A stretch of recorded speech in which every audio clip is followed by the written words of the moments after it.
It's Easter time, so let's talk about Easter eggs. No, not those yummy chocolate ones that come with a bunch of crunchy bars, is it? But Easter eggs that I snuck into me animated films over the years.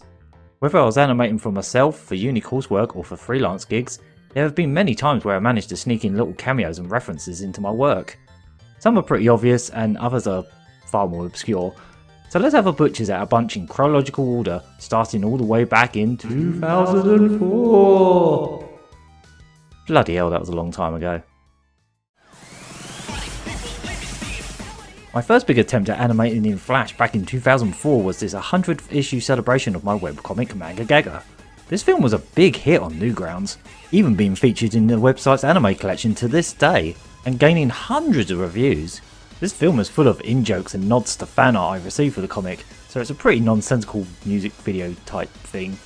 There's a scene that is straight up traced from a intro to Naruto. It's okay though, because I straight up said it is. And there are some copy-pasted assets like these explosions from Metal Slug.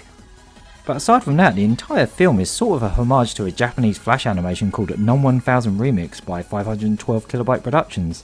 It uses the same song Party For You by Cranky, and a lot of the scenes are thematically more or less the same. See for yourself.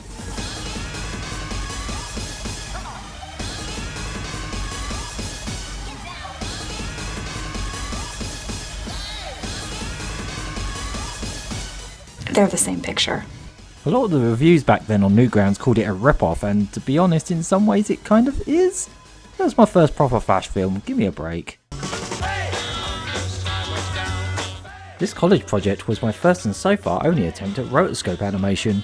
A classmate of mine only agreed to play the role of the cowboy if you couldn't tell from the animation it was him. Speaking of which, that's me walking past, right there. The prop used as a gun for the film is in fact a Sega Saturn light gun. Of course, if you've ever owned one of those, it should be obvious. It's even the same bright blue colour in the animation. Maybe I should dabble in rotoscoping again sometime. It was actually a lot of fun. Say hello to the Fujis. This was my first go at stop motion animation during my uni course. All the characters are nods to stop motion films, such as Wensleydale, not made of cheese. Runt and Rex, the conjoined twins. Argonaut, big teeth. As for Stereo, I can't actually remember where his name comes from, but I do know his voice is sampled from an Aardman short called Ident. No. And finally we have Stereo, noisy little blighter. The most obvious reference here is the Fantasia parody scene, which originally just used the music from the movie, but was later changed to me just singing it, which to be honest is much funnier. I also got the obligatory Wilhelm scream insert out of my system way back here in 2005, so don't worry, it won't happen again. This frankly rather rushed for time uni project based on a poem by John Agard is set in the middle of London. Among all the backgrounds I hand inked and painted for this is this one, where if I zoom in a bit here, it's a little bit cropped off, is a cinema called Howdooyoodoo. That's Odeon backwards. I used to nickname our local Odeon Howdooyoodoo because the lights beaming their logo on the ceiling would often be backwards for some reason. But next to that silly obscure reference is something even sillier. Gz, and do. This is a reference to the Gizmondo store that opened in Regent Street in 2005 and was boarded up by early 2006. The Gizmondo, if you've never heard of it, is a gaming handheld that has a wild story behind it that you should definitely look into. After you've watched this, of course. Here's a super quick one. Near the end of my final animation uni project, Lucy Lolly, is a Rab Rab themed alarm clock sitting on a chest of drawers. Rab Rab was a short film I made the year prior for this course, and in fact the assets here are directly copy pasted from that film. Just kind of doing that Pixar thing where you put characters from previous films in your next film, you know. Oh yeah, almost forgot about this. When the film enters Lucy's stomach and the eaten up lollipop splits into separate sentient pieces, boy that sounds really strange when you describe it. If you listen really carefully, you might just hear a very faint sound of Drut from the Trapdoor, my all-time favourite cartoon.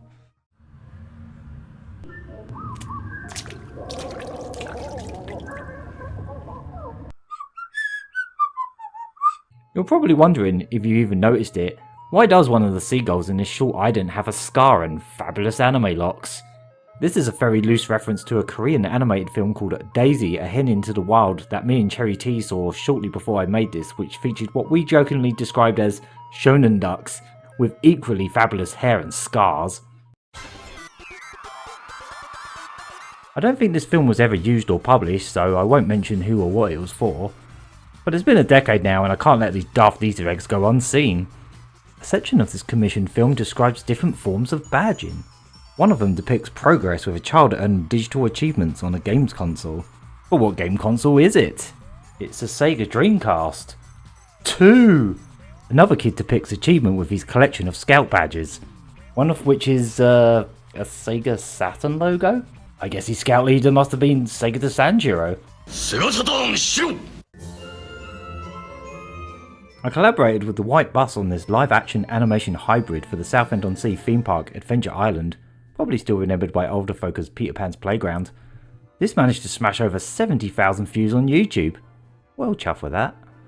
For the scene featuring the now defunct ride Devil's Creek, I animated one of the demons in a very specific way that fans of a certain Capcom developed arcade game will hopefully recognise.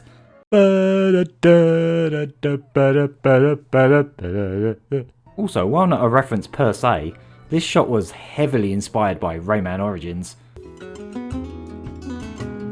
This is so far the one and only time I've animated a film with audio for another language.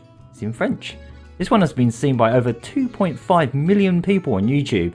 It might just be my most publicly seen thing ever.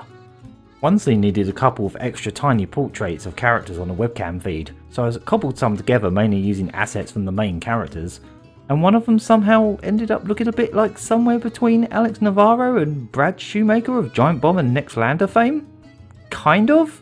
Does this even count? Yeah. Blinking you'll miss it, but the bird that pops out of the girl's brain in my shot for the Frontier Psychiatrist Reanimated collab is in fact Tangy Mustard from Aaron Long's Sublemon Tangy Mustard series. Us animators with the name Aaron gotta stick together, man. Having a name that is always alphabetically first crew represent! Sorry about that. This tale about a child and a troubled relationship with her parents made for the Dew Sidgerall College is by far the longest film I have animated, clocking in at over 7 minutes. Only one of the 8 chapters is currently available to view online at the moment, but there's a scene in the second chapter where Annabelle shows a social worker her favourite toys. Her bedroom features a poster of Scissorman, a childhood character of mine, as well as a soft toy of Bear Tank from the N64 game Rakuga Kids. I think I got my hands on the cartridge of that game not long before starting this project or something. Yeah, that would explain it. In the first of 6 films I produced for the Scottish Illegal Money Lending Unit, there is a scene with a loan shark chatting all friendly like with an unsuspecting victim in a bar or pub of some sort. Around the time I was working on this film, I just got my hands on an A500 Mini, loading it up with all sorts of Amiga games I grew up with as a little one. One game that always stuck with me back then was an isometric Pac-Man-like game called Clownomania, mainly because the music is just absolutely banging, so I chucked the clown from that game into this background on that shelf there. It's really subtle, I doubt anyone even noticed it, and most would probably assume it's just some random clown, maybe one of those freaky Murano glass clowns, but nope, it's yet another video game nod. Of course it is. This one is not so much a direct reference as it is heavily inspired, I suppose. For the scene near the end of the film where the apple is crying, he has such a pathetic, snotty sounding ugly cry going on that I wanted to do it justice, so I thought back to a scene in an anime that makes me laugh every single time I see it. This moment in the show Golden Boy when Kentaro tries to show off his swimming skills. I literally had the scene open in another tab while animating to see if I could channel that same pathetic and hilarious looking face. Just look at it. I love it. I think it looks different enough to be its own thing, but if anyone did notice this nod before I mentioned it just now, give yourself a pat on the back. Oh yeah, and here's a little test animation I did at the start of the production. See if you can guess where the audio is from, or, you know, who it is. And this week we can't be bothered. No, we can't be bothered. Nah, forget it, waste of time. Last one anyway, who's to know? Of course we can be bothered. Yeah, looking forward to it. No, we can't. Nah, forget it. Stuff the show. Yes, we can. Yeah, it'd be great. The power of suggestion. And that's a majority of them, the ones I can remember anyway. Have you ever worked on a film and snuck a quick little Easter egg into it? I'd love to know in the comments. Until next time, see you, Space Cowboy. Did you see what I did there? That was another reference, you see. Did you get it? It was from an anime called...